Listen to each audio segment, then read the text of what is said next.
ਮਾਂ ਜੀ ਨਾ ਗੁੱਸਾ ਕਰੋ ਕਿ ਤੁਸੀਂ ਹੁਕਮ ਲਾਓ ਮੈਂ ਚਾਹ ਲਿਆਵਾਂ ਰੋਟੀ ਲਿਆਵਾਂ ਦੇਸੀ ਘਿਓ ਦੇ ਪਾ ਕੇ ਪਰੌਂਠੇ ਲਿਆਵਾਂ ਕੱਖ ਨਹੀਂ ਚਾਹੀਦਾ ਅੱਲਾ ਦਾ ਦਿੱਤਾ ਸਾਰਾ ਕੁਝ ਸਾਡੇ ਕੋ ਮੈਂ ਸਾਜੀ ਦੇ ਘਰ ਮਰਨ ਨਹੀਂ ਭੁੱਖ ਜਾਈ ਮੱਝਾਂ ਬੈਠੀਆਂ ਉੱਥੇ ਝੋਟੀਆਂ ਨੇ ਉੱਥੇ ਪੱਠੇ ਆ ਉੱਥੇ ਕੁੱਕੜ ਨੇ ਉੱਥੇ ਆਂਡੇ ਨੇ ਮੈਂ ਤੇਰੇ ਘਰੋਂ ਖਾਣਾ ਸਾਨੂੰ ਕੁਝ ਨਹੀਂ ਚਾਹੀਦਾ ਤਲਾਕ ਲਿਆ ਲਿਆ ਤਲਾਕ ਇਹ ਤਲਾਕ ਵਾਲੀ ਕੜਾਈ ਕਿੱਥੋਂ ਮਿਲਦੀ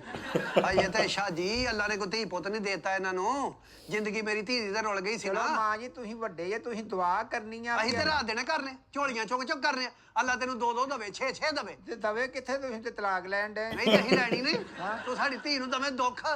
ਤੇ ਅਸੀਂ ਤੈਨੂੰ ਤਲਾਕ ਵੀ ਨਾ ਲਈਏ ਤੇਰੇ ਕੋਲੋਂ ਇਦਾਂ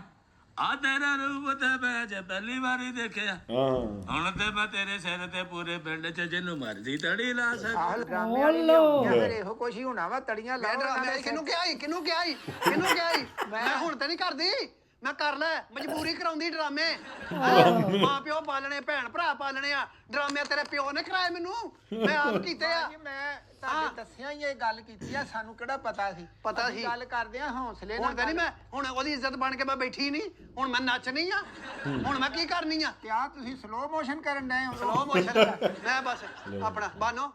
ਆਪਣੇ ਕੱਪੜੇ ਚੁੱਕ ਤੇ ਲੱਗ ਅੱਗੇ ਬਸ ਨਾਮ ਸਮਾਨ ਤਾਇਆ ਉਹ ਲੋਡਣ ਲਿਆ ਤੂੰ ਲੋਡਣ ਲਿਆ ਉੱਥੇ ਬੈਠਾ ਝੁੱਡੂਆ ਜਿਹਾ ਕੇ ਤੂੰ ਇੱਥੇ ਬੈਠਣਾ ਨਹੀਂ ਮੈਂ ਨਹੀਂ ਬਹਿਣਾ ਗੱਲ ਸੁਣ ਮੈਂ ਇੱਥੇ ਬਹਿਣ ਨਹੀਂ ਮੈਂ ਗੱਲ ਨਿਬੇੜਨ ਆਈ ਆ ਅਸੀਂ ਇਹਨਾਂ ਤੇ ਵੱਡੇ ਬੇੜੀ ਦਾ ਨਹੀਂ ਹੁੰਦਾ ਮਾਂ ਜੀ ਤੁਹਾਡੇ ਹੱਥੋਂ ਸਾਡਾ ਨਾ ਪਰਿਵਾਰ ਅੱਗੇ ਚੱਲਣਾ ਆ ਤੇ ਨਾ ਕਰੋ ਇਦਾਂ ਦੀਆਂ ਗੱਲਾਂ ਚੰਗਾ ਚਲਾਉਂਦੇ ਆ ਪਰਿਵਾਰ ਇਹਨੇ ਤੂੰ ਇੱਥੇ ਆ ਮੇਰਾ ਪੁੱਤ ਤਾਇਆ ਵੀ ਤੁਹਾਡੇ ਘਰ 'ਚ ਕੁਝ ਲੱਗਦਾ ਕਿ ਨਹੀਂ ਤੁਹਾਡਾ ਤੁਸੀਂ ਦੱਸੋ ਵੀ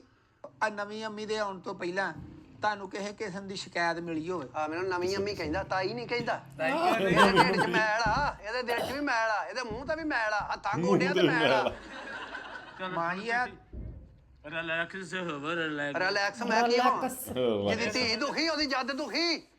ਹੁਣ ਤੂੰ ਦੱਸ ਹੋਇਆ ਕੀ ਹੋਇਆ ਇਹ ਆ ਵੀ ਤੁਸੀਂ ਇਹਨੂੰ ਹੀ ਪੁੱਛ ਲਓ ਵੀ ਮੈਂ ਨਹੀਂ ਪੁੱਛਣਾ ਨਾ ਮੈਂ ਪੁੱਛਣਾ ਹੀ ਆ ਉਹਨੇ ਫੋਨ ਤੇ ਜ਼ੋਰ ਹੋਇਆ ਨਾ ਮੇਰਾ ਦਿਲ ਖਾ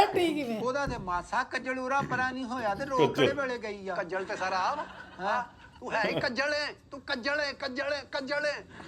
ਨਾ ਕਹੋ ਕਿਸੇ ਨੂੰ ਜਵਾਈ ਨੂੰ ਕੱਜਲ ਨਹੀਂ ਕਹੀਦਾ ਹੁਣ ਤੂੰ ਜਾਣਾ ਜਾਂ ਇੱਥੇ ਕੋ ਮਾਰ ਖਾਣੀ ਆ ਜਾਂ ਇਹਦੇ ਕੋਲ ਚਪੇੜਾਂ ਖਾਣੀਆਂ ਜਾਂ ਦੁੱਖ ਲੈਣੇ ਆ ਜਿਵੇਂ ਤੁਸੀਂ ਕਹਿਣਾ ਮੈਂ ਉਂਝ ਕਰਨਾ ਲੋਡੜ ਫੜ ਲਿਆ ਟਾਈਮ ਵੇਖ ਕੀ ਹੋ ਗਿਆ ਲੋਡੜ ਲੈ ਆ ਲੋਡੜ ਸੁਣ ਮੈਂ ਕਹਿੰਦਾ ਕਿ ਦੇਖ ਉਹਨੂੰ ਵੀ ਪੁੱਛਣਾ ਪਹਿਲੇ ਹੋਇਆ ਕੀ ਤੁਸੀਂ ਫੁੱਲ ਗੁੱਸੇ ਚਾਜ ਮੈਂ ਤੁਹਾਨੂੰ ਅੱਜ ਪਹਿਲੀ ਵਾਰੀ ਏਦਾਂ ਦੇਖਿਆ ਤੂੰ ਅੱਗੋਂ ਵੀ ਵੇਖੇਗਾ ਜੇ ਇਹਨੇ ਕੀਤੀ ਤੇ ਮੈਂ ਤੇ ਇਹਨੂੰ ਇਹਦੇ ਬੁਰੇ ਦੇ ਘਰ ਤੱਕ ਜਾਊਂਗੀ